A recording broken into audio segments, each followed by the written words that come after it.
إن الحمد لله نحمده ونستعينه ونستغفره من يهده الله فلا مضل له ومن يضلل فلا هادي له وأشهد أن لا إله إلا الله وحده لا شريك له وأشهد أن سيدنا ونبينا وحبيبنا وشفيعنا وقرة أعيننا محمدا عبده ورسوله صلی اللہ تبارک و تعالی علیہ وعلی آلہ واصحابہ وازواجہ وذریتہ وبارک وسلم تسلیما کثیرا اما بعد فاعوذ باللہ من الشیطان الرجیم بسم اللہ الرحمن الرحیم وما ارسلناک الا کافۃ للناس بشیرا ونذیرا وقال تعالی ما كان محمد ابا احد من رجالکم ولكن رسول الله وخاتم النبيين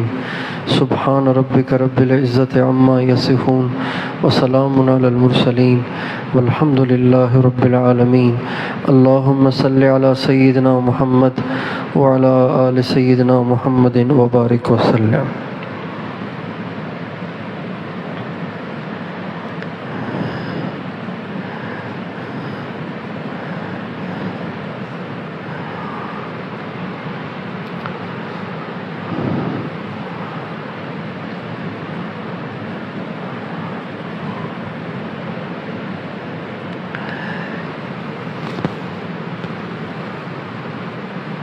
آدم علیہ السلام سے لے کر حضرت عیسیٰ علیہ السلام تک جتنے بھی پیغمبر اس دنیا میں تشریف لائے وہ سب کے سب ایک نور لے کر آئے، سورج بن کے آئے، اور انہوں نے آ کر دنیا میں روشنی پھیلائی، نور پھیلایا، لوگوں کو سیدھا راستہ بتایا. لیکن جب سورج جب ڈوبتا ہے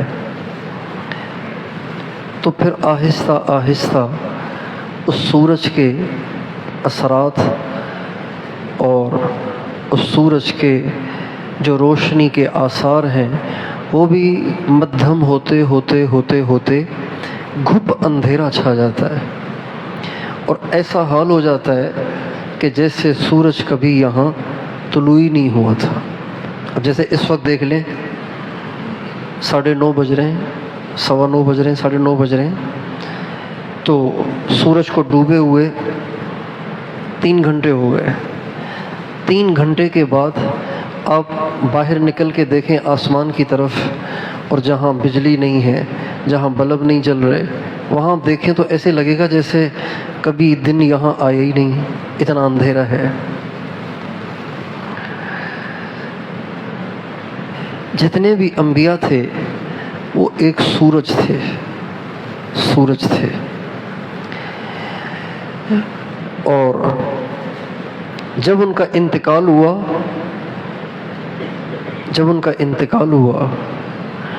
تو بہت تھوڑے عرصے میں ان کی روشنی کے آثار ختم ہو گئے، مدھم پڑ گئے، یہاں تک کہ اس کی ضرورت پیش آئی کہ دنیا کو روشن کرنے کے لیے ایک اور نبی کو بھیج دیا جائے. ہمارے نبی کا ارشاد ہے کلما ہلک نبی خلفہ آخر، جب کبھی کسی نبی کا انتقال ہوتا اللہ تعالیٰ ایک اور نبی کو بھیج دیتے. اس طرح چلتے چلتے آدم علیہ السلام سے لے کر حضرت عیسیٰ علیہ السلام تک 1,24,000 انبیاء آئے. 1,24,000 انبیاء آئے. قرآن مجید میں تو چند انبیاء کا تذکرہ ہے، انبیاء تو 1,24,000 ہیں، اور دنیا کے مختلف خطوں میں، دنیا کے مختلف علاقوں میں وہ تشریف لائے اور انہوں نے آ کے دین کی دعوت دی. ہمارے سندھ میں بھی انبیاء آئے، سندھ میں بھی آئے، پنجاب میں بھی آئے، KPK میں بھی آئے، بلوچستان میں بھی آئے، ہندوستان میں بھی آئے، اور ساری دنیا میں آئے.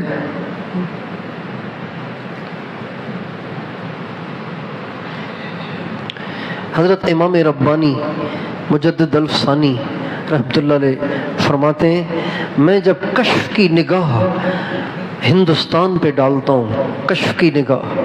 اللہ والوں کے دلوں میں اللہ تعالیٰ نے مسلسل تقوی والی زندگی گزارنے کی برکت سے، مسلسل اللہ اللہ کرنے کی وجہ سے، مسلسل اللہ تعالیٰ کو راضی کرنے والے کاموں میں لگنے کی وجہ سے اللہ تعالیٰ ان کے اندر ایک الگ سے آنکھ کھول دیتا ہے. جیسے سر کی آنکھ دیکھتی ہے نا، ایسے ان کے اندر ایک آنکھ اللہ کھول دیتا ہے کہ جس سے ان کو وہ چیزیں نظر آتی ہیں جو سر کی آنکھوں سے نظر نہیں آتی.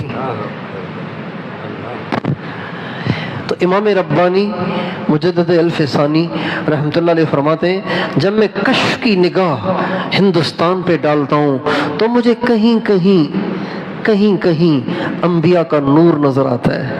اس سے مجھے پتہ چلتا ہے کہ یہاں انبیاء آئے تھے اور یہاں کہیں انبیاء کی قبریں بھی ہیں جو نظروں سے اوجھل ہیں. تو ہر جگہ اللہ تعالیٰ نے انبیاء بھیجے، لیکن ہر نبی کو اللہ تعالیٰ نے جو نور دیا چونکہ ہر نبی کا نور الگ تھا، ہر نبی کے نور کا جو سائز تھا، ہر نبی کے نور کی جو تاثیر تھی، ہر نبی کے نور کی جو روشنی کی نوعیت تھی وہ الگ الگ تھی. جب کسی نبی کا دنیا سے انتقال ہو جاتا، کوئی نبی رحلت کر جاتے، تو کسی نبی کا نور، کسی نبی کی تاثیر، کسی نبی کی تعلیمات، کسی نبی کی لائی ہوئی شریعت، کسی نبی کی لائی ہوئی دعوت 50 سال رہتی، کسی کی 100 سال رہتی، کسی کی 400 سال رہتی، کسی کی 500 سال رہتی. ہر نبی کے نور کی الگ نوعیت تھی اور اس نبی کا نور اتنے عرصے تک رہتا تھا. اس کے بعد جب وہ نور معدوم ہو جاتا اور اوجھل ہو جاتا تو اللہ تعالیٰ ایک اور سورج طلوع کر دیتے، ایک اور نبی کو بھیج دیتے تاکہ دنیا ہمیشہ روشن رہے. یہ سلسلہ اللہ تعالیٰ نے حضرت عیسیٰ علیہ السلام تک چلایا، اور یہ سلسلہ چلایا اس لیے کہ وہ جو پہلے آئے تھے ان کا نور اب رہا نہیں، لہٰذا اب نور تو چاہیے نا، ہدایت تو چاہیے، زندگی گزارنے کا طریقہ تو چاہیے. تو اللہ تعالیٰ پھر ایک اور نبی کو بھیج دیتے، پھر ایک اور نبی کو بھیج دیتے، پھر ایک اور نبی کو بھیج دیتے. یہ سلسلہ اللہ تعالیٰ یوں چلاتے رہے. 1,24,000 پیغمبر آئے. عیسیٰ علیہ السلام تشریف لائے، 33 سال انہوں نے یہاں گزارے اور دعوت دی، لوگوں کو سمجھایا، نور پھیلایا. یہودی ان کے دشمن ہو گئے. یہودیوں کو حسد کی بیماری ہے. یہودیوں کو کون سی بیماری ہے؟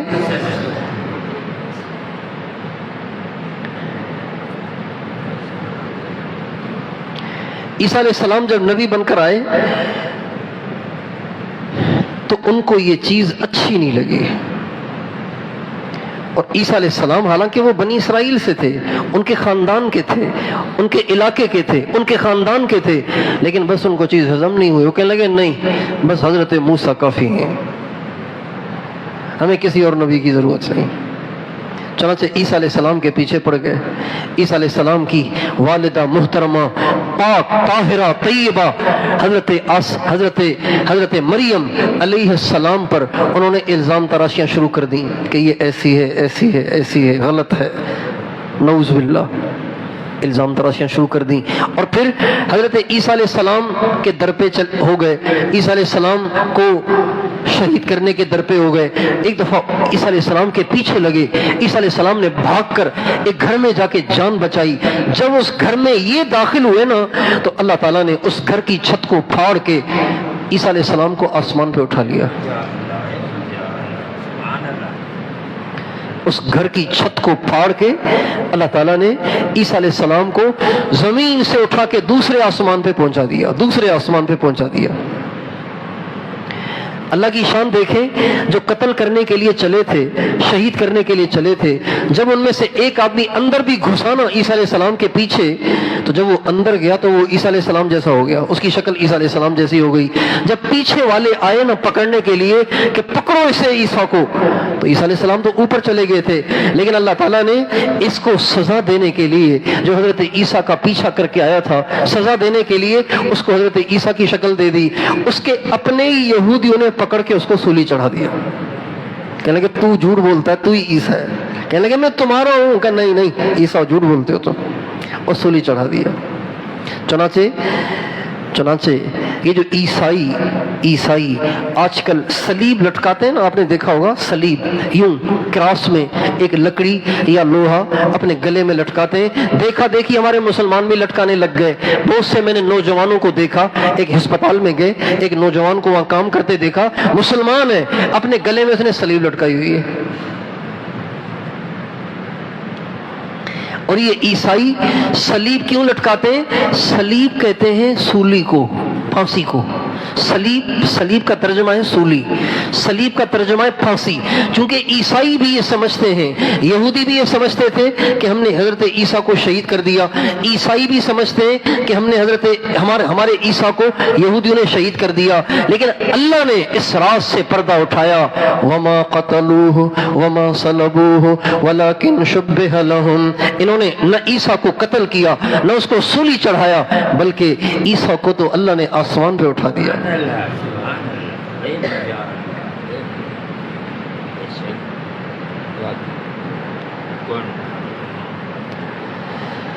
تو عیسائی یہودی کم بختوں کو یہ بڑی بیماری ہے، اور یہ جو ہمارے نبی کے دشمن ہوئے ہیں اور ہمارے نبی کی وجہ سے پھر امت مسلمہ اسلام کے دشمن ہوئے، وہ بھی اسی وجہ سے۔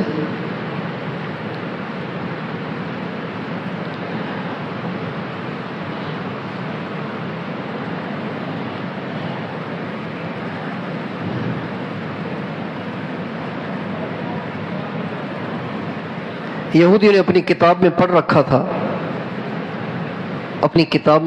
تھا کہ ایک نبی آخر الزمان آئیں گے جو سارے نبیوں سے افضل ہوں گے، اور ان کی پیدائش کی جگہ مکہ ہوگی، اور ان کی ہجرت کی جگہ وہ ہوگی جہاں کھجور کے باغات زیادہ ہوں۔ یہ ان کی کتابوں میں لکھا ہوا تھا۔ تو ایک دفعہ یہودی موسیٰ علیہ السلام کے ساتھ سفر میں جا رہے تھے، تو گزرتے مدینے سے گزر ہوا، تو ان کے جو علماء تھے، تورات کے جو علماء تھے، انہوں نے جب مدینے سے گزرے اور مدینے کے آثار دیکھے اور کھجوروں کے درخت دیکھے اور وہاں کی آب و ہوا اور فضا دیکھی، تو کہنے لگے جگہ تو وہی معلوم ہوتی ہے جہاں نبی آخر زمان آئیں گے۔ چنانچہ کہنے لگے ہم اگر یہیں رہ جائیں تاکہ ہم نبی آخر زمان کا استقبال کریں، ان کو پروٹوکول دیں، پھر ان کے ساتھی بن کر، ان کے غلام بن کر زندگی گزاریں، تو یہ اچھا ہے۔ چنانچہ ان کو اجازت مل گئی اور وہ وہیں ٹھہر گئے اور وہیں ٹھہرے رہے۔ بنو نذیر، بنو قینقاع، بنو قریظہ، یہ تینوں قبائل ان کی اولاد ہیں جو ٹھہر گئے تھے۔ لیکن آپ دیکھیں کہ عجیب بات یہ ہے کہ جب نبی کریم صلی اللہ علیہ وسلم کو اللہ تعالیٰ نے دنیا میں بھیجا، اور بھیجا بنو اسماعیل میں سے، یہ تھے بنی اسرائیل اور وہ تھے بنو اسماعیل۔ اسرائیل نام ہے حضرت یعقوب کا، حضرت یعقوب بیٹے حضرت اسحاق کے، حضرت اسحاق بیٹے ہیں حضرت ابراہیم کے، حضرت ابراہیم کے ایک اور بیٹے ان کا نام اسماعیل۔ اب اسحاق اور اسماعیل علیہم السلام یہ دونوں نبی ہیں اور دونوں نبی کے بیٹے ہیں۔ تو کچھ لوگ ان کی اولاد ہوئے، کچھ لوگ ان کی اولاد ہوئے۔ جو اسماعیل علیہ السلام کی اولاد ہوئے ان کو عرب کہتے ہیں، جو حضرت اسحاق علیہ السلام اور یعقوب علیہ السلام کی اولاد ہوئے ان کو ہم بنی اسرائیل کہتے ہیں۔ تو یہودیوں نے جب دیکھا کہ حضرت محمد صلی اللہ علیہ وسلم جو نبی آخر الزمان ہیں، سارے نبیوں سے افضل ہیں، وہ بنو اسماعیل میں سے ہو گئے، عربوں میں سے ہو گئے، تو جل بھن گئے اور دشمن بن کے کھڑے ہو گئے کہ نبی تو ہو گئے ٹھیک ہے، لیکن ان میں سے کیوں ہوئے، لہذا اب ہم ان کو نہیں چھوڑیں گے، دشمن ہو گئے۔ حسدا من عند انفسہم، حسد کی وجہ سے ہمارے نبی کے دشمن ہو گئے، اور وہ دشمنی اب تک ان کی چل رہی ہے، اب تک وہ اپنی دشمنی نکال رہے ہیں۔ اور آج بھی اسرائیل کہتا ہے کہ ہماری حدود یہ نہیں ہے جو آج ہے، ہماری حدود تو خیبر تک ہے، ہماری حدود تو مدینے تک ہے.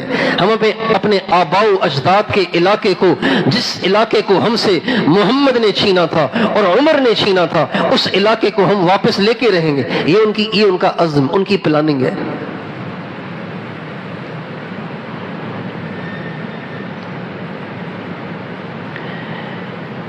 تو عیسیٰ علیہ السلام کو اللہ تعالیٰ نے بھیجا، انہوں نے نور پھیلایا، نور پھیلایا. وہ نور پھیلتا رہا، پھیلتا رہا، پھیلتا رہا، پھیلتا رہا. 600 سال وہ نور پھیلتا رہا. 600 سال، 571 سال وہ نور پھیلتا رہا. جب اس نور کے آثار مٹنا شروع ہو گئے، اس نور کے آثار مٹنا شروع ہو گئے، تو اللہ تعالیٰ نے حضرت محمد صلی اللہ علیہ وسلم کو حضرت آمنہ کے گھر میں پیدا فرما کر، حضرت عبداللہ کے گھر میں پیدا فرما کر ایک ایسے سورج کا انتظام کر دیا، ایک ایسے سورج کا انتظام کر دیا، ایک ایسے سورج کا انتظام کر دیا کہ جس سورج کا نور کبھی بجھنے والا ہے ہی نہیں. افل الشموس الاولین وشمسنا ابدا علی افق العلا لا تغرب.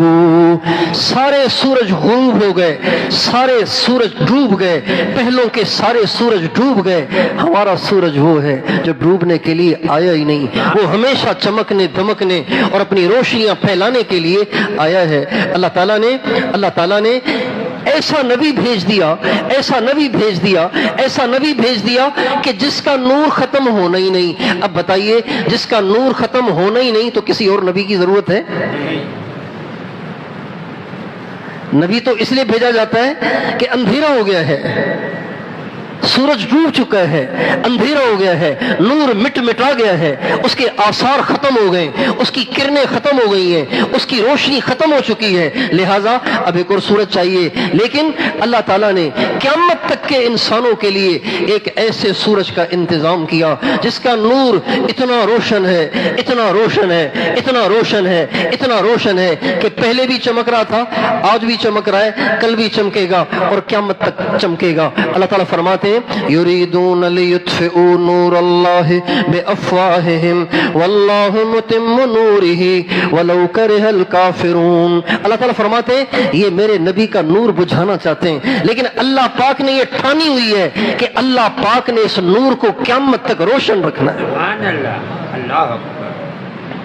یہ اس نور کو بجھانے کے لیے، اس نور کو بجھانے کے لیے کبھی کوئی فتنہ اٹھا دیتے ہیں، کبھی کوئی فتنہ اٹھا دیتے ہیں، کبھی کوئی ایشو اٹھا دیتے ہیں، کبھی کوئی ایشو اٹھا دیتے ہیں. اور یہ ساری ان کی چال بازیاں ہیں، یہ ان کی مکاریاں ہیں، یہ ان کی عیاریاں ہیں کہ یہ اللہ کے بھیجے ہوئے نور کو، حضرت محمد صلی اللہ علیہ وسلم کے نور کو بجھانا چاہتے ہیں. چنانچہ اس نور کو بجھانے کے لیے انہوں نے قادیان کے ایک شخص کو نبی بنا کر کھڑا کیا اور اس کو سپورٹ کیا. انگریز حکومت نے اس کو سپورٹ کیا، اتنا سپورٹ کیا کہ ہزاروں مسلمان بھولے بھالے سیدھے سادھے اس کی چکنی چپڑی باتیں سن کے اس کے گرویدہ ہو گئے.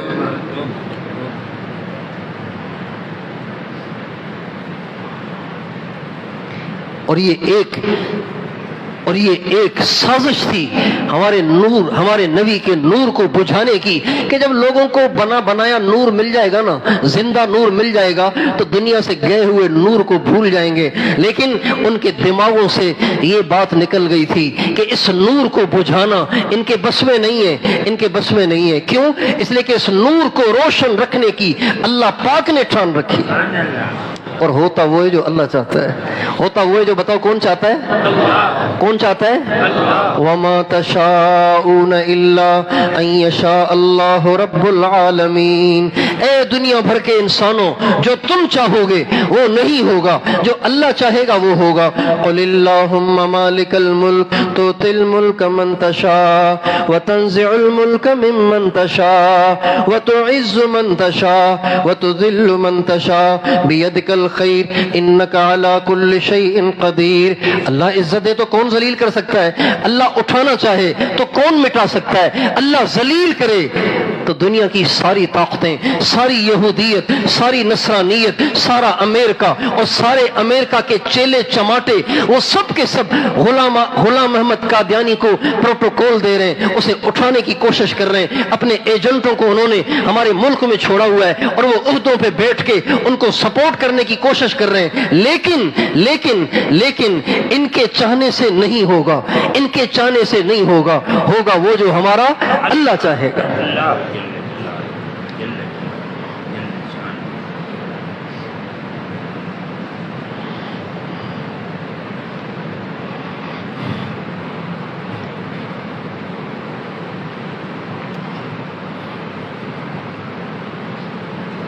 ساری دنیا کی طاقتیں مل جائیں، ہمارے نبی کا نام نہیں مٹا سکتے۔ کیسے مٹائیں گے؟ دنیا بنی اس کے لیے ہے، دنیا ہمارے نبی کے لیے بنی ہے، دنیا حضرت آدم کے لیے بھی نہیں بنی، دنیا حضرت موسیٰ کے لیے بھی نہیں بنی، دنیا حضرت عیسیٰ کے لیے بھی نہیں بنی، دنیا میرے محمد کے لیے بنی ہے۔ حضرت محمد صلی اللہ علیہ وسلم وجہ کائنات ہے، باعث خلقت ہے، اس ساری دنیا کی وہ اصل وجہ ہے۔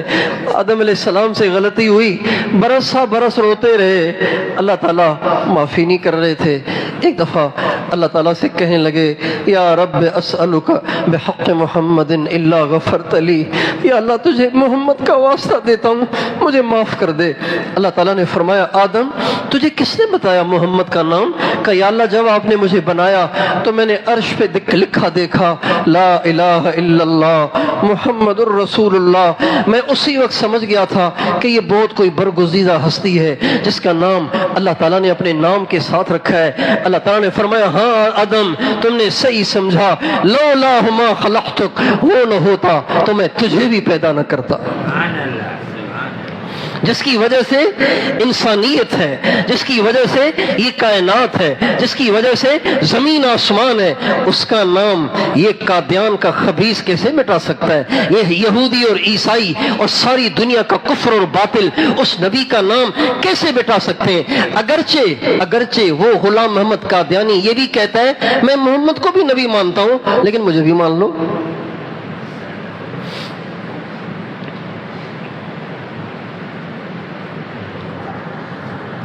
لیکن یہ سب سازشیں ہیں اسلام کو مٹانے کی، ہمارے نبی کے نام کو مٹانے کی، ہمارے نبی کے دامن سے ہمیں محروم کرنے کی، ہماری نسلوں کو حضرت محمد صلی اللہ علیہ وسلم کے در سے، ان کی چوکھٹ سے، ان کے دامن سے محروم کرنے کی سازشیں ہیں۔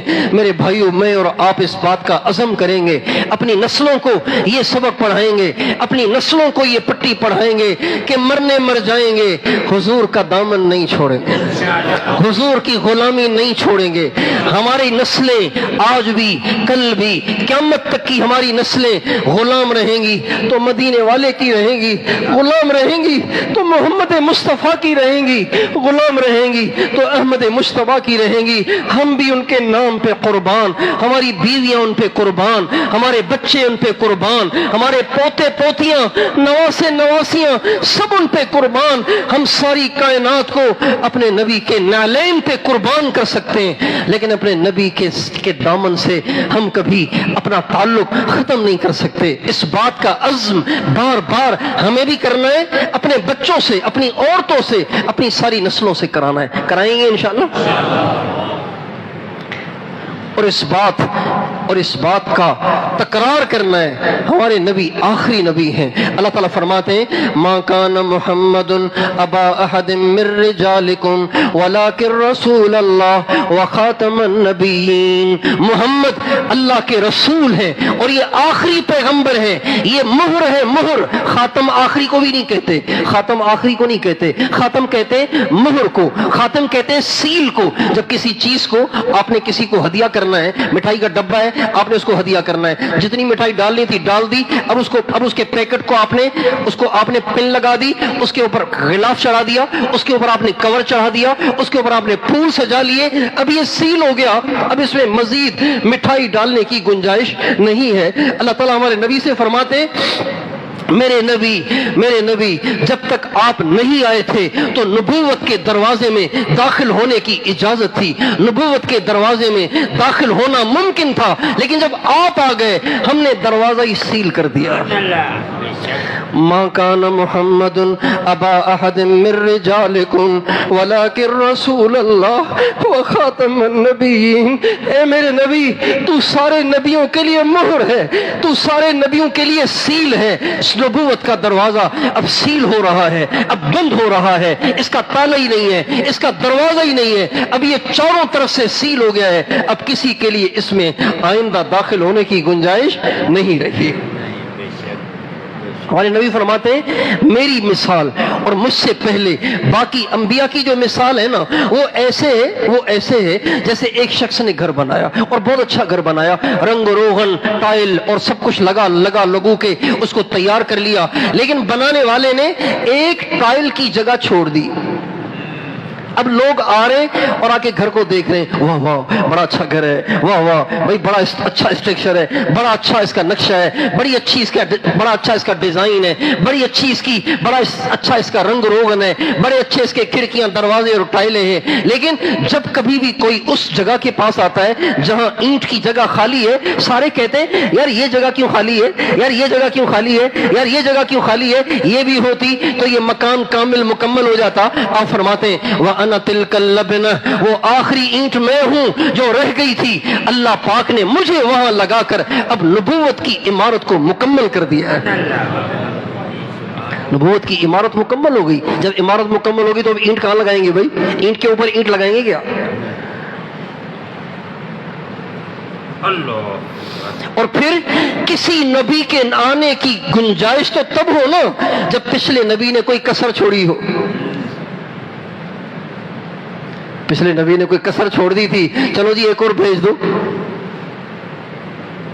ایک جماعت گئی جا کے ایک علاقے میں محنت کی، لیکن کسر رہ گئی تو بزرگ ایک اور جماعت بھیج دیتے ہیں، پھر ان سے بھی کسر رہ گئی ایک اور جماعت بھیج دیتے ہیں، جب تک کہ سارا علاقہ سدھر نہ جائے اور سارا علاقہ اللہ کے راستے میں نکل نہ جائے، جماعتوں کا سلسلہ چلتا رہتا ہے۔ حضرت محمد صلی اللہ علیہ وسلم نے جو محنت کی، جو کوشش کی، جو جد و جہد کی، میرے بھائیوں اس کی مثال ہی نہیں ہے۔ ہمارے نبی نے کوئی کسر نہیں چھوڑی، اور ہمارے نبی جو تعلیمات لائے، جو دین لائے، جو شریعت لائے، وہ اتنا کامل اور مکمل ہے کہ اب اس میں اضافے کی گنجائش ہی نہیں، ضرورت ہی نہیں اس میں اضافے کی۔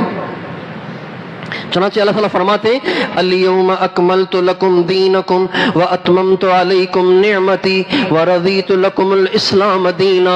اس آیت میں اللہ تعالیٰ نے یہ جو اس آیت کا مطلب کیا ہے آپ نے اکثر نے سنا ہوگا، دین مکمل ہو گیا ہے، اس کا مطلب ہے دین مکمل ہو گیا ہے، لیکن اللہ تعالیٰ نے اس آیت میں مفعول فی ظرف زمان جس کی جگہ آخر میں بنتی تھی بعد میں بنتی تھی، اس کو آخر سے اٹھا کے اللہ تعالیٰ نے پہلے ذکر کر دیا۔ عربی زبان کا قاعدہ ہے جب بعد والی چیز کو پہلے لایا جائے تو اس میں توحید پیدا ہو جاتی ہے۔ کیا پیدا ہو جاتی ہے؟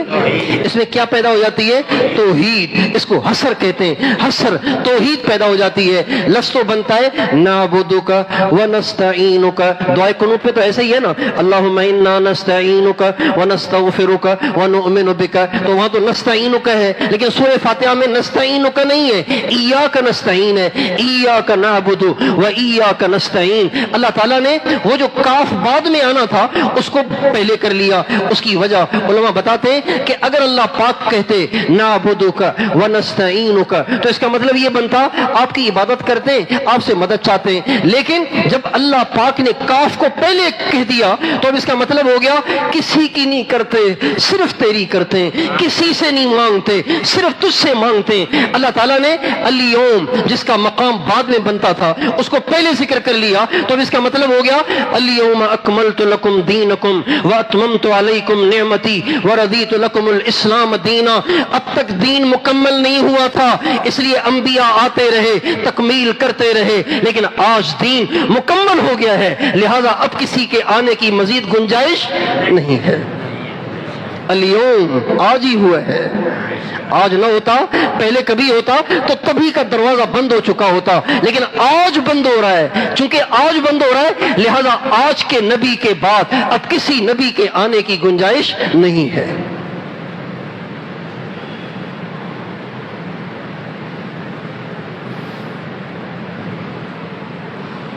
جو لوگ کسی نبی کے قائل ہیں نا، حضور اکرم صلی اللہ علیہ وسلم کی نبوت کے بعد بھی کسی نبی کے پیدا ہونے کے قائل ہیں، وہ کہہ نہیں رہے، لیکن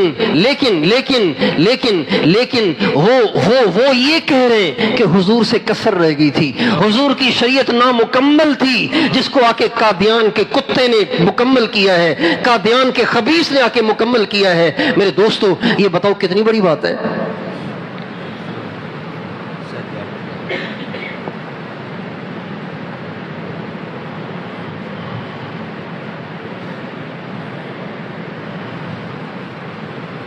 اس لیے ہم ہندوؤں کے بھی ہاتھ جوڑتے ہیں کلمہ پڑھ لو، عیسائیوں کے بھی ہاتھ جوڑتے ہیں کلمہ پڑھ لو،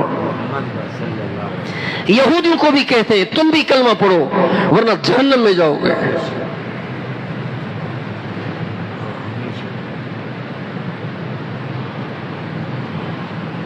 لیکن جو ہمارے نبی کی چادر کو چاک کرے گا، جو ہمارے نبی کی چادر کو چاک کرے گا، جو ہمارے نبی کے دامن سے ہمیں کاٹنے کی کوشش کرے گا، ہم اس کے دشمن ہیں.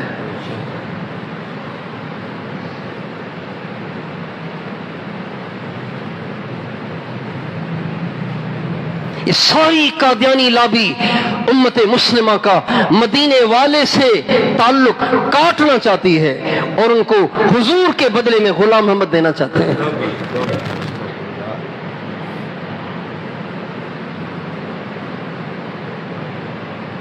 ہمارے اکابر، ہمارے مشائخ، ہمارے علماء اس لیے اس معاملے میں سخت ہیں. بہت سے بولے بیچارے کہتے ہیں یار کیا ہو گیا ان مولویوں کو، یار پیچھے ہی پڑ گئے. اور چیف جسٹس صاحب نے ایک مبہم بات کر دی، پیچھے ہی پڑ گئے. کیا ایسا مسئلہ ہے میرے بھائیوں؟ یہ مسئلہ ہے. قادیانیت کے بارے میں نرم گوشہ یہ اللہ کے نبی کے دامن سے لا تعلق ہو جانے کا ذریعہ ہے.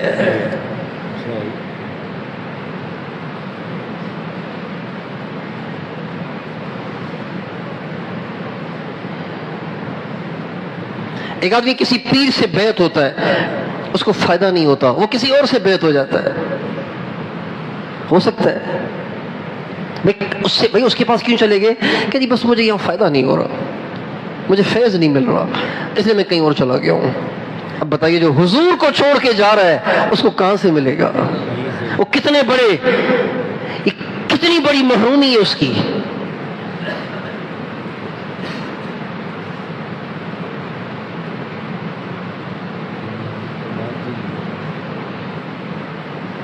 وہ حضور جن کے چہرے کی اللہ نے قسمیں کھائیں، وہ حضور جن کی زلفوں کی اللہ نے قسمیں کھائیں، وہ حضور جن کی زندگی کی اللہ نے قسمیں کھائیں، وہ حضور جب یوسف علیہ السلام پہ تہمت لگی، زلیخا نے کہا اس کو پکڑو، یہ مجرم ہے، اس نے میرے ساتھ بدفعلی کی کوشش کی ہے. اپنے خاوند سے کہا، عزیز مصر سے کہا زلیخا نے اس کو پکڑو، یہ مجرم ہے. حالانکہ نیت اس کی خود کی خراب تھی لیکن اس نے الزام لگا دیا. اب جب یوسف علیہ السلام پہ الزام لگا تو صفائی کس نے دی؟ ایک جھولے میں جھولنے والے، ایک دودھ پیتے بچے نے دی. زلیخا مجرم ہے، یہ اس نے گواہی دی، یعنی یوسف علیہ السلام کی صداقت کی اس نے گواہی دی. واقعی ایسے ہی ہوا، ثابت ہوا کہ یوسف علیہ السلام بے گناہ ہیں. لیکن حضرت محمد صلی اللہ علیہ وسلم کی ذات پہ کوئی الزام نہیں لگا سکتا. آپ کی زوجہ مطہرہ ام المومنین عائشہ صدیقہ رضی اللہ تعالی عنہا پہ جب منافقین نے تہمت لگائی تو کسی بچے نے گواہی نہیں دی، کسی دودھ پیتے بچے نے گواہی نہیں دی، خود اللہ نے گواہی دی. ان الذین الذین جاؤوا بالعفک عصبۃ منکم، یہ جتنے تمہارے پاس یہ باتیں لے کے آئے یہ سب کے سب ایک نمبر کے جھوٹے ہیں، میرے نبی کی بیوی پاک اور صاف ہے۔ یوسف علیہ السلام پہ الزام لگا تو گواہی بچے نے دی، میرے نبی کی بیوی پہ الزام لگا تو گواہی خود اللہ نے دی۔ ہود علیہ السلام نے قوم کو دعوت دی تو قوم کہنے لگی جا جا پاگل کہیں کا، بیوقوف کہیں کا۔ ہود علیہ السلام سے بیوقوف، ہود علیہ السلام کو بیوقوف کہنے لگے تو ہود علیہ السلام کہنے لگے یا قوم، اے میری قوم، لیس بی صفاحۃ ولکن لی رسول من رب العالمین، اے میری قوم میں بیوقوف نہیں ہوں، میں اللہ کا رسول ہوں، میری بات کو مانو۔ حضرت صالح علیہ السلام نے اللہ پاک کی طرف دعوت دی تو قوم نے کہا آپ گمراہ ہیں، انک لفی ضلالک القدیم، آپ تو گمراہ ہو گئے۔ تو ہود علیہ السلام کہنے لگے یا قوم لیس بی ضلالۃ ولکنی رسول من رب العالمین، اے میری قوم میں گمراہ نہیں ہوں، میں اللہ کا نبی ہوں، لیکن جب میرے نبی کو لوگوں نے گمراہ کہا، میرے نبی کو لوگوں نے گمراہ کہا تو میرے نبی نے نہیں کہا میں گمراہ نہیں ہوں، اللہ نے کہا والنجم اذا هوى ما ضل صاحبكم وما غوى وما ينطق عن الهوى ان هو الا وحي يوحى علمه شديد القوى ذو مرة فاستوى وهو بالافق الاعلى ثم دنا فتدلى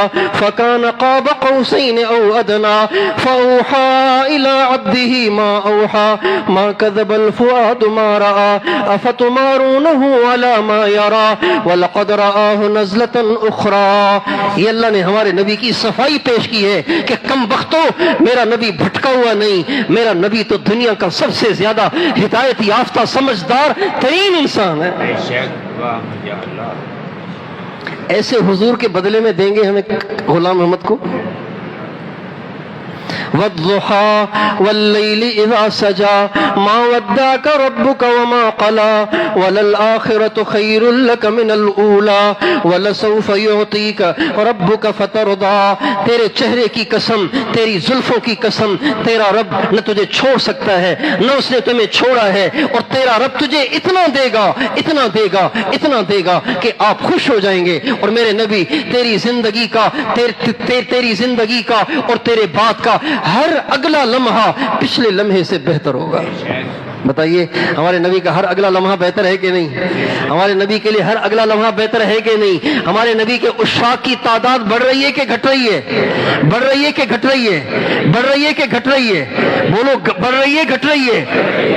دیکھ لینا کہ آج مینار پاکستان پہ کتنے لاکھوں عشاق کا مجمع تھا۔ یریدون لیطفئوا نور اللہ بافواہہم واللہ متم نورہ ولو کرہ الکافرون۔ یہ بجھانے میں لگے ہوئے، اللہ روشن کرنے میں لگے ہوئے، یہ ہمیں سلانا چاہ رہے ہیں۔ اور امت اللہ کا شکر ہے آہستہ آہستہ جاگ رہی ہے، جاگ رہی ہے، جاگ رہی ہے۔ جب ساری امت جاگ جائے گی اللہ تعالیٰ دنیا سے کفر و شرک کا نام و نشان مٹا دے گے۔ ہمارے ایک بزرگ کہا کرتے تھے مسلمان تو سویا ہوا شیر ہے بس جگانے کی دیر ہے۔ یہ سوئے ہوئے ہیں اس لیے گیدڑ غزہ میں دن دناتے پھر رہے ہیں۔ یہ شیر سوئے ہوئے ہیں، یہ شیر سوئے ہوئے ہیں۔ اس لیے قادیانی آئے دن کوئی نیا ایشو اٹھاتے ہیں، آئے دن کوئی نیا ایشو اٹھاتے ہیں، آئے دن کوئی نئی سازش کرتے ہیں۔ میرے بھائیو جب یہ مسلمان جاگے گا، جب اس مسلمان کو اللہ ہوش کے ناخن دے گا، جب اس کے اندر میں حضور کے عشق کی بجھی ہوئی چنگاری بھڑک اٹھے گی، دنیا دیکھے گی کہ حضور کا نام تو کیا حضور کے غلاموں کو بھی کوئی نہیں مٹا سکتا۔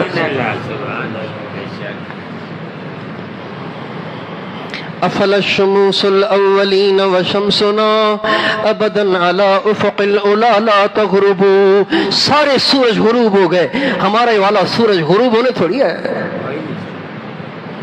اللہ تعالیٰ فرماتے ہیں وَمَا أَرْسَلْنَاكَ إِلَّا كَافَّةً لِلنَّاسِ بَشِيرًا وَنَذِيرًا۔ اے میرے نبی میں نے تجھے عربوں کے لیے نہیں، عجموں کے لیے نہیں، اپنے زمانے کے لیے نہیں، اپنی صدی کے لیے نہیں، قیامت تک کے انسانوں کے لیے نبی بنا کے بھیجا ہے۔ کتنی واضح آیت ہے۔ اب بھی اگر کوئی کہے کہ نہیں نبی ہونا چاہیے تو پاگل ہے۔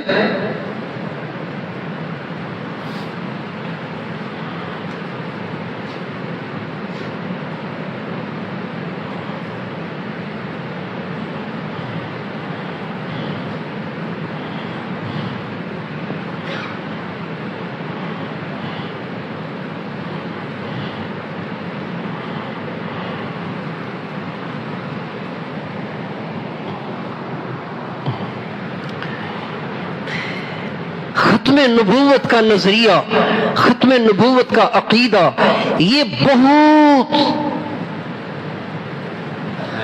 اہم ترین عقیدہ ہے،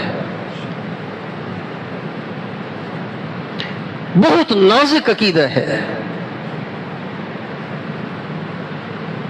اور بنیادی ترین عقیدہ ہے۔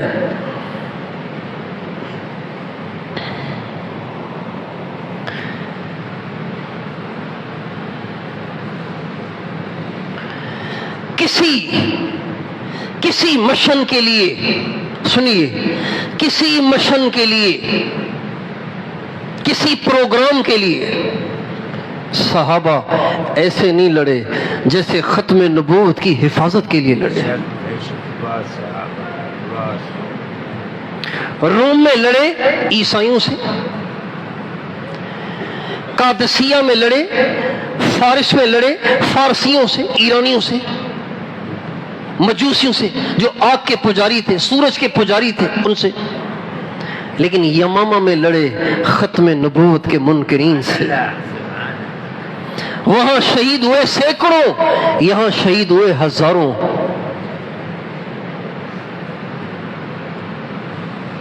اور ہر جگہ، ہر میدان میں مسلمانوں کے پاس صلح کا آپشن رہتا تھا۔ صلح بھی کر سکتے ہیں، صلح بھی کر سکتے ہیں، لڑ بھی سکتے ہیں، صلح بھی کر سکتے ہیں، لڑ بھی سکتے ہیں، دونوں آپشن تھے۔ لیکن یمامہ میں بس ایک آپشن تھا، ان سے لڑنا ہے، اس لیے کہ یہ ہمارے نبی کی نبوت کے ڈاکو ہیں۔ مسیلمہ کذاب نے نبوت کا دعویٰ ہمارے نبی کی زندگی میں کر لیا تھا۔ بنو حنیفہ جب اسلام قبول کرنے آئے تو ان کے ساتھ یہ بھی آیا، مسلمہ خود بھی آیا۔ جب یہ آیا اوروں نے تو کلمہ پڑھ لیا، لیکن جب مسلمہ آیا تو ہمارے نبی سے کہنے لگا شرط ہے۔ اب انہوں نے کیا کہا؟ آپ کے بعد پھر میں۔ آپ نے فرمایا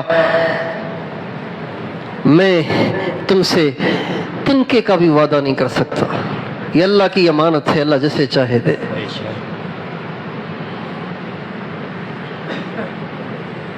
ورنہ ہمارے نبی اسلام کے لیے شرط لگانے والے کی شرط ہمیشہ پوری کرتے تھے، ہمیشہ۔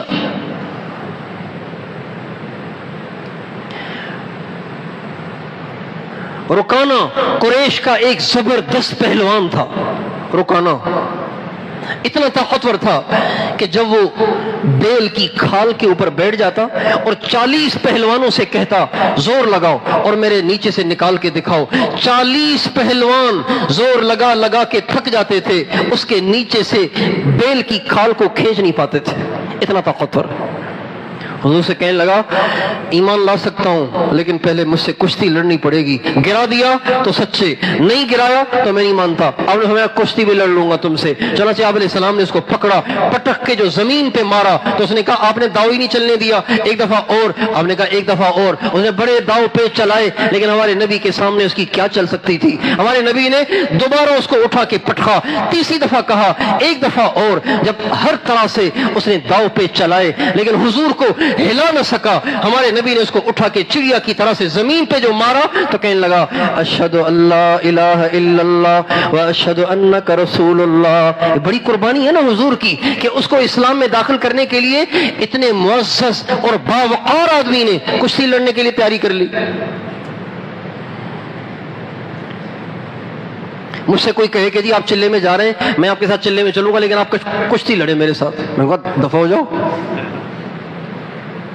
مولوی صاحب کشتی لڑیں گے کیا؟ یہ تو بازاریوں کا کام ہے۔ ہمارے نبی اوروں کو اسلام میں لانے کے لیے ہر طرح کی شرط کو قبول کر لیا کرتے تھے اور اس کو پورا کرنے کی کوشش کرتے تھے، لیکن جب مسلمہ نے کہا اسلام تو لاؤں گا لیکن آپ کے بعد میں، آپ نے فرمایا یہ میرے بس میں نہیں۔ اللہ یستفی من الملائکۃ رسلا ومن الناس، یہ تو اللہ چنتا ہے کہ اللہ نے کس سے کام لینا ہے، میں اس کی کوئی ذمہ داری نہیں لے سکتا۔ چنانچہ یہ وہاں سے واپس گیا اور جا کے یمامہ میں اس نے نبوت کا دعویٰ کیا، بہت سے بیوقوفوں کو اپنے ساتھ ملا لیا، اکٹھا کر لیا، پھر ہمارے نبی کو خط لکھا اور کہنے لگا یہ زمین آدھی تمہاری ہے آدھی میری ہے، میں تو یہ چاہتا تھا کہ آدھی زمین کے نبی آپ بن جائیں، آدھی زمین کا نبی میں بن جاؤں، لیکن آپ مجھ پہ ظلم کر رہے ہیں، قریش مجھ پہ ظلم کر رہے ہیں، میری نبوت کو ماننے کے لیے تیاری نہیں ہے۔ آپ علیہ السلام نے اس کے جواب میں قرآن پاک کی ایک آیت لکھی، ان الارض للہ یورثها من یشاء، زمین میری نہیں ہے کہ میں تمہیں دے دوں، یہ اللہ کی ہے، اللہ جس کو چاہے وارث بنائے۔ چنانچہ وہ اس کی جماعت مضبوط سے مضبوط ہوتی چلی گئی، یہاں تک کہ جب ہمارے نبی کا انتقال ہوا، حضرت ابوبکر صدیق نے ایک لشکر بنایا اور ایسی دھواں دھار جنگ ہوئی کہ 12,000 صحابہ اس میں شہید ہوئے، نہ قادسیہ میں ہوئے نہ یرموک میں ہوئے۔ تاریخ اسلام کی سب سے بڑی جنگیں دو، قادسیہ اور یرموک، لیکن سینکڑوں شہید ہوئے، یہاں ہزاروں شہید ہوئے۔ اور جب تک مسیلمہ کا کام تمام نہیں کر دیا، اس کا پتہ نہیں کاٹ دیا، اس کی جڑیں نہیں کاٹ دی، صحابہ چین سے نہیں بیٹھے، یہاں تک کہ ہر طرف حضوری کا جھنڈا لہرانے لگ گیا۔ یہ ختم نبوت کا نظریہ اتنا بنیادی اور اتنا ضروری ہے، اس لیے کہ جب آپ نے کسی اور کو نبی مان لیا تو نبی جس کو مانا ہے اس کی شریعت کو ماننا پڑے گا۔ اس لامحالہ شریعت تو اس کی اپنی بنائی ہوئی ہوگی، جب آپ اس کی شریعت پہ چلیں گے تو آپ مسلمان کیا کہاں رہیں گے؟ قرآن سے بھی آپ کو منہ موڑنا پڑے گا، حضور سے بھی منہ موڑنا پڑے گا، اسلام سے بھی منہ موڑنا پڑے گا۔ پتہ نہیں وہ عبادت بھی کس خدا کی کروائے گا؟ اصل خدا کی تو نہیں کروائے گا، چونکہ اصل خدا نے تو اس کو بھیجا ہی نہیں۔ اس لیے یہ عقیدہ ہمیں پکا کرنا ہے، اپنے بچوں کو پکا کرانا ہے، اپنی عورتوں کو پکا کرانا ہے۔ ہمارے تھر پار کر کے بھولے بھالے سیدھے سادے ان پڑھ لوگ بیچارے قادیانی جاتے ہیں، وہاں ہسپتال کھول دیتے ہیں، وہاں پہ ان کی NGOs جاتی ہیں، ان کی عورتوں کو بھرتی کر دیتے ہیں، ان کو 20-20 30-30 ہزار تنخواہیں دیتے ہیں، اور پھر ان کو اپنے نبی کا غلام بنا دیتے ہیں، ان کے بچوں کے لیے اسکول بنا دیتے ہیں، ان کو مفت میں کتابیں، مفت میں پتہ نہیں کیا کچھ دیتے ہیں، اور یوں کر کر کے وہ ان کو مائل کرتے ہیں اور ان کو قائل کرتے ہیں اور ان کو اپنے نبی پہ ایمان لانے پہ مجبور کرتے ہیں۔ کتنا بڑا نقصان ہے۔ اس لیے آپ سارے بھائی دوست اور جو دور بیٹھے سن رہے ہیں، وہ سب کے سب اس کی نیت کریں کہ بچے بچے کی گھٹی میں ڈالنا ہے کہ حضور آخری ہیں، ان کے بعد اب کسی نبی نے پیدا نہیں ہونا۔ واللہ لا یأتی الزمان بمثلہ ان الزمان بمثلہ لبخیل، اللہ کی قسم زمانہ ایسا کہاں سے لائے گا؟ زمانہ ایسا لا ہی نہیں سکتا۔ وَأَحْسَنَ مِنْكَ لَمْ تَرَ قَطُّ عَيْنِي وَأَجْمَلَ مِنْكَ لَمْ تَلِدِ النِّسَاءُ خُلِقْتَ مُبَرَّأً مِنْ كُلِّ عَيْبٍ كَأَنَّكَ قَدْ خُلِقْتَ كَمَا تَشَاءُ، حضور جیسا کوئی ہے ہی نہیں، نہ ہے نہ ہوگا۔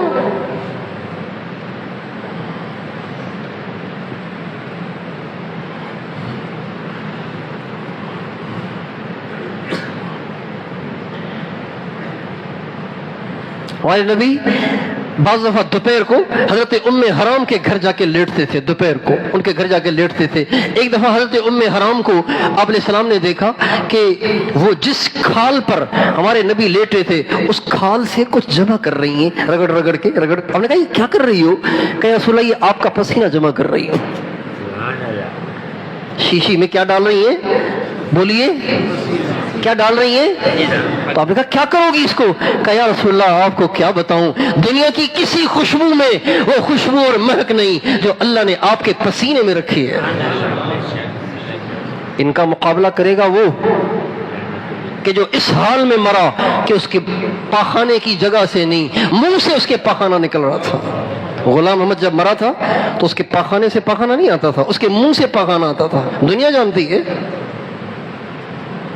کتے کی موت مارا اللہ نے اسے، جس نے ہمارے نبی کی چادر پہ ڈاکہ ڈالنے کی کوشش کی، اللہ تعالیٰ نے اس کو وہ موت دی کہ اگر دنیا اس کی موت ہی کو جان لے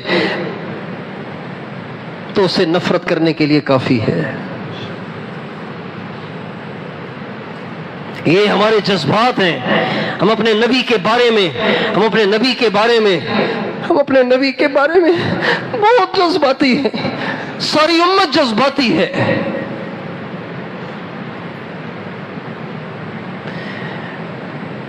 ہم اپنے نبی کے بارے میں انتہا پسند بھی ہیں، ہم اپنے نبی کے بارے میں بہت جذباتی بھی ہیں۔ ہم اپنی آپ پہ آنچ برداشت کر لیں گے لیکن حضور پہ آنچ نہیں آنے دیں گے۔ کہو انشاءاللہ۔ ہم اپنی اولاد پہ آنچ آنے دے دیں گے، اپنے نبی پہ آنچ نہیں آنے دیں گے۔ نکل جائے دم تیرے قدموں کے نیچے، یہی دل کی حسرت یہی آرزو ہے۔ ہم تو یہ ارمان دل میں لیے پھر رہے ہیں۔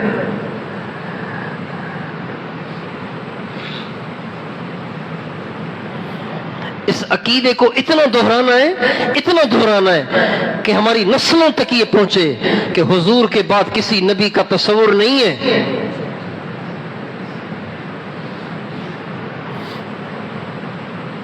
سورج نکلا ہوا ہے، ایک کہہ رہا ہے ایک اور سورج آ رہا ہے۔ میں پاگل ہو گئے کیا؟ سورج پہلے ہے تو صحیح، اور دوسرا آ کے کرے گا کیا؟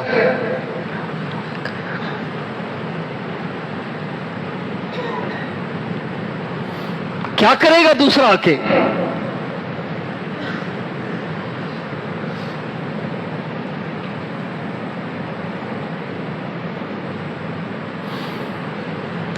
اللہ تعالیٰ نے آپ کو 3 بیٹے دیے۔ ایک بیٹے کا اعلان نبوت سے پہلے انتقال ہوا، حضرت قاسم۔ ایک بیٹے کا اعلان نبوت کے بعد انتقال ہوا، حضرت عبداللہ۔ اور ایک بیٹا حضرت ابراہیم مدینے میں ہوئے جب آپ بڑھاپے کو پہنچے تھے۔ عمر 60 سال کے آس پاس ہے کہ اللہ نے آپ کو ابراہیم دیا، حضرت ماریہ قبطیہ سے۔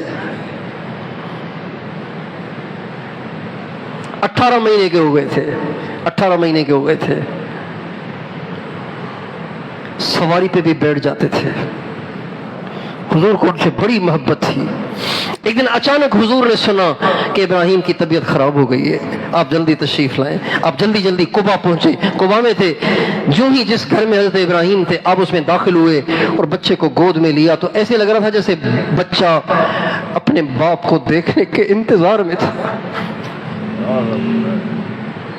اس سے پہلے آنکھیں بند تھیں، جب حضور کے ہاتھ لگے تو حضرت ابراہیم کی آنکھیں کھل کے حضور کی آنکھوں سے مل کے 4 ہوئیں اور روح پرواز کر گئی۔ جب گود میں بڑھاپے کے بچے نے، امید کی آخری کرن نے انتقال فرمایا تو میرے نبی کی آنکھوں سے آنسو بہ رہے تھے۔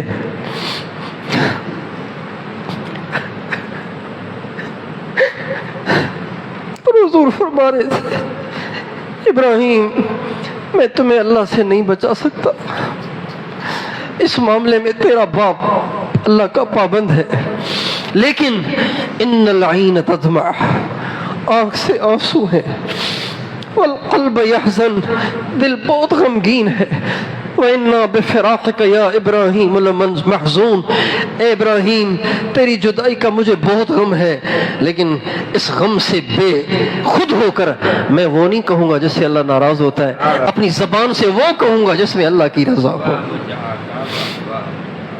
پھر آپ نے فرمایا اگر ابراہیم زندہ رہتا تو میرے بعد نبی بنتا، لیکن چونکہ میرے بعد نبوت ختم ہے اس لیے اللہ نے ابراہیم کو اٹھا لیا۔ لو کان حیا لکان نبیا، اگر یہ زندہ رہتا تو یہ نبی ہوتا، لیکن چونکہ میرے بعد نبی ہے ہی نہیں تو اللہ نے اس کو اٹھا لیا۔ اب بتائیے جب حضرت ابراہیم نبی نہیں بن سکتے تو غلام محمد کیسے بن سکتا ہے؟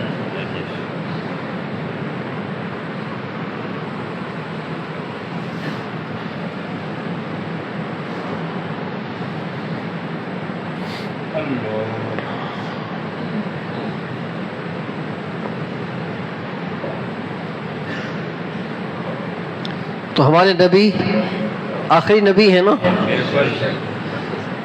یہ اپنے بچوں کو سکھائیں. اگر آپ نے نہیں سکھایا تو اسکولوں میں قادیانیت کے ایجنٹ پہنچ گئے.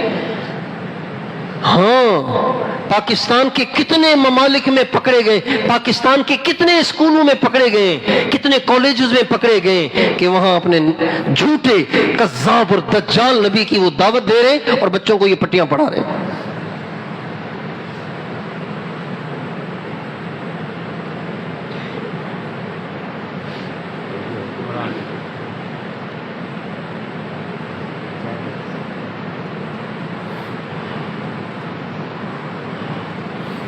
اسے گھٹی میں ڈال دیں سب کے، ہر جگہ اس کی دعوت چلائیں. ہمارے نبی آخری نبی ہیں. اللہ تبلیغ والوں کو خوش رکھے. وہ کہتے ہیں اس جگہ، اس بات کو ہر جگہ، بھائی حضور ہمارے آخری نبی ہیں، اب ان کے بعد کوئی نبی نہیں آئے گا، لہذا اب جو کام حضور کے ذمے تھا اب وہ ہم نے کرنا ہے. اس کے چرچے ہوں، اس کے تذکرے ہوں، ہر جگہ اس کی بات ہو، تاکہ سب کے دل دماغ میں بیٹھ جائے کہ اب حضور کے بعد ہمیں کوئی نہیں چاہیے. حضور کے بعد ہمیں کوئی، بولیے حضور کے بعد ہمیں کوئی. حضرت رباب بنت امرؤ القیس، یہ حضرت امام حسین کی بیوی ہیں، امام حسین کی بیوی ہیں. جب امام حسین شہید ہو گئے نا کربلا میں، امام حسین شہید ہو گئے تو یہ جوان تھی. حضرت رباب بنت امرؤ القیس بالکل جوان تھی. تو عرب میں تو یہ عام دستور تھا کہ کوئی عورت کسی کا خاوند شہید ہو گیا، فوت ہو گیا، فوراً ایک اور پیغام آ جاتا، شادی ہو جاتی. حضرت اسماء بنت عمیس رضی اللہ تعالی عنہ، غور سے سنیے گا، غور سے سنیے گا. حضرت اسماء بنت عمیس رضی اللہ تعالی عنہ کی شادی حضرت جعفر بن ابی طالب سے ہوئی. غزوہ موتا میں وہ شہید ہو گئے. حضرت ابوبکر صدیق سے ان کی شادی ہو گئی. حضرت ابوبکر صدیق کا انتقال ہوا تو حضرت اسماء بنت عمیس نے حضرت علی سے شادی کر لی. تو یہ عام تھا. حضرت جعفر کی بھی اہلیہ ہیں، حضرت ابوبکر صدیق کی بنی، پھر اس کے بعد حضرت علی کی بنی. اور یہی اسماء بنت عمیس رضی اللہ تعالی عنہ ہیں جو حضرت ابوبکر صدیق کی بیوی تھیں. اور ان کو حضرت اماں فاطمہ نے بلایا اور کہا اسماء میں بہت پریشان ہوں، میرے دنیا سے جانے کا وقت آ گیا ہے، مجھے ڈر لگ رہا ہے، اگر مجھے غسل دیا جائے جیسے عام طور پر عورتوں کو غسل دیا جاتا ہے تو میری تو بے پردگی ہوگی، مجھے بڑا ڈر لگتا ہے، مجھے تو شرم آتی ہے، ساری زندگی پردہ داری میں گزاری اور دنیا سے جانے کے بعد بے پردگی ہوگی. حضرت اسماء بنت عمیس نے کہا اے اللہ کے نبی کی بیٹی آپ پریشان نہ ہو، میں گئی تھی حبشہ جعفر کے ساتھ ہجرت کر کے، تو وہاں میں نے دیکھا کہ سوڈان والے، حبشہ والے عورتوں کو اس طرح غسل دیتے تھے کہ عورت کو چارپائی پہ لٹاتے تھے، اس کے دائیں بائیں آگے پیچھے چاروں پایوں کے پاس 4 لکڑیاں کھڑی کر دیتے تھے، اس کے اوپر چادر ڈالتے تھے، وہ ایک خیمے کی شکل بن جاتی تھی، اس کے اندر عورت کو غسل دیتے تھے جس سے کپڑا لگ کر، گیلا کپڑا لگ کر جسم ظاہر نہیں ہوتا تھا، جسم کی بناوٹ ظاہر نہیں ہوتی تھی، بے پردگی نہیں ہوتی تھی. حضرت اماں فاطمہ نے دنیا سے جانے سے پہلے ان کو بڑی دعائیں دیں اور فرمایا اسماء مجھے سب سے زیادہ بے پردگی کی پریشانی تھی، تم نے مجھ پہ بڑا احسان کیا کہ میری اس پریشانی کو دور کر دیا. اہل بیت کے محبت کرنے والوں کے لیے اور ہر مسلمان کے لیے یہ لمحہ فکریہ ہے، ان بچیوں کے لیے، ان ہماری ماؤں بیٹیوں کے لیے لمحہ فکریہ ہے جنہیں اہل بیت سے محبت ہے، جو اپنے آپ کو مسلم کہتی ہیں اور بے پردگی اختیار کرتی ہیں. کہ جس کی نام لیوا ہے ان کو تو دنیا سے جانے سے پہلے سب سے زیادہ جو فکر ہے وہ یہ ہے کہ کہیں بے پردگی نہ ہو جائے، اور یہ بازاروں میں اپنا حسن لیے پھر رہی ہیں.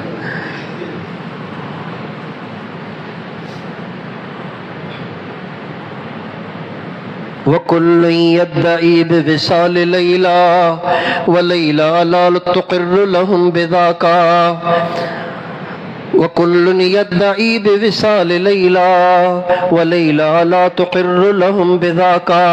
ہر ایک کہتا ہے کہ میں لیلا کا عاشق ہوں، لیکن مزہ تو تب ہے نا جب لیلا بھی کہے کہ یہ میرا عاشق ہے. ہر ایک کہتا ہے مجھے اہل بیت سے محبت ہے، مجھے صحابہ سے محبت ہے، مجھے اللہ والوں سے محبت ہے، مجھے حضور سے محبت ہے. بھائیو مزہ تو تب ہے نا جب قیامت کے دن حضرت اماں فاطمہ کہیں یہ ہمارا دیوانہ ہے، یہ اہل بیت کا دیوانہ ہے، یہ صحابہ کا دیوانہ ہے، یہ اولیاء کا، یہ حضور کا دیوانہ ہے.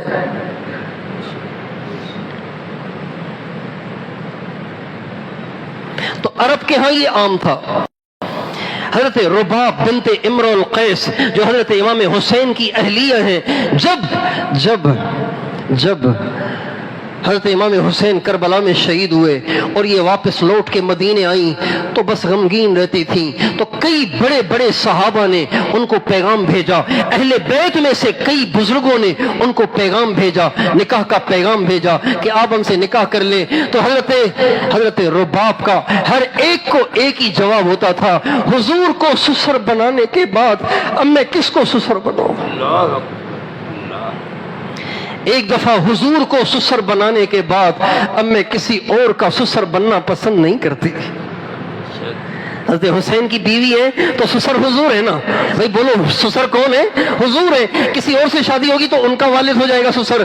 تو میں حضور کے سسر بن جانے کے بعد کس کا سسر ہونا پسند کروں؟ حضور کے بعد ہم کس کو نبی تصور کریں؟ ہم کس کو نبی تسلیم کریں؟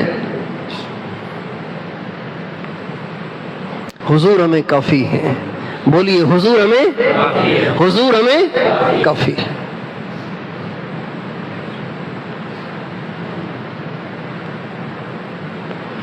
ہم ساری دنیا چھوڑ سکتے ہیں، حضور کو نہیں چھوڑ سکتے. ماں باپ کو بھی چھوڑ سکتے ہیں، بیوی بچوں کو بھی چھوڑ سکتے ہیں، رشتہ داروں کو بھی چھوڑ سکتے ہیں، دوستوں کو بھی چھوڑ سکتے ہیں. ہم اپنی جان، اپنے جسم سے، اپنی روح کا تعلق بھی ختم کر سکتے ہیں، لیکن ہم حضور سے تعلق نہیں توڑ سکتے. تیار ہیں اس کے لیے؟ حضور سے اپنا ربط رکھیں گے، حضور سے اپنا تعلق رکھیں گے، حضور سے اپنا رابطہ رکھیں گے، حضور سے اپنے رشتے کو باقی رکھیں گے نا. ہاں خود بھی رکھیں، اپنے بچوں کو، عورتوں کو، مردوں کو، سب کو سمجھائیں ختم نبوت کا عقیدہ کتنا بنیادی عقیدہ ہے. اگر یہ ہاتھ سے نکل گیا تو آپ سمجھیں پھر کچھ نہیں رہے گا.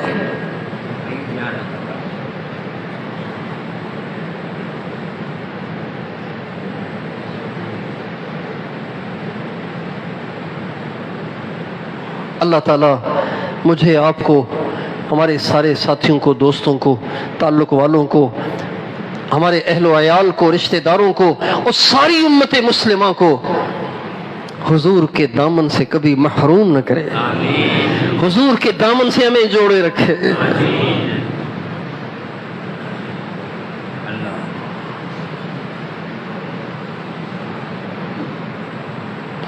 اللہ ہمیں حضور کا وفادار بنا دے. تیار ہیں انشاءاللہ؟ اس کی دعوت چلائیں گے. دعا کریں. مینار پاکستان پہ آج عاشقان رسول کا مجمع ہے. اللہ تعالیٰ ان کے اس جمع ہونے کو ساری دنیا کے کفر کے مرعوب ہونے کا ذریعہ بنائے، بے ہمت ہونے کا ذریعہ بنائے، ان کے حوصلے ٹوٹ جانے کا ذریعہ بنائے، اور دنیا سے اس فتنے کے نیست و نابود ہو جانے کا ذریعہ بنائے.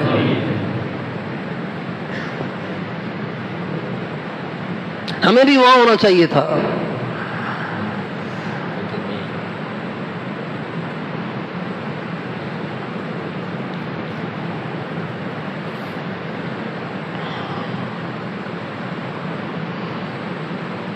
کتنے حضور خوش ہو رہے ہوں گے ان جمع ہونے والوں سے.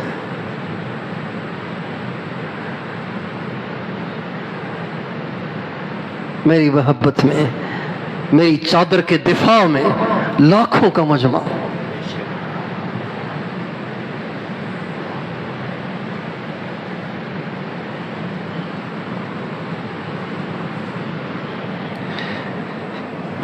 توبہ کے کلمات پڑھ لیجئے.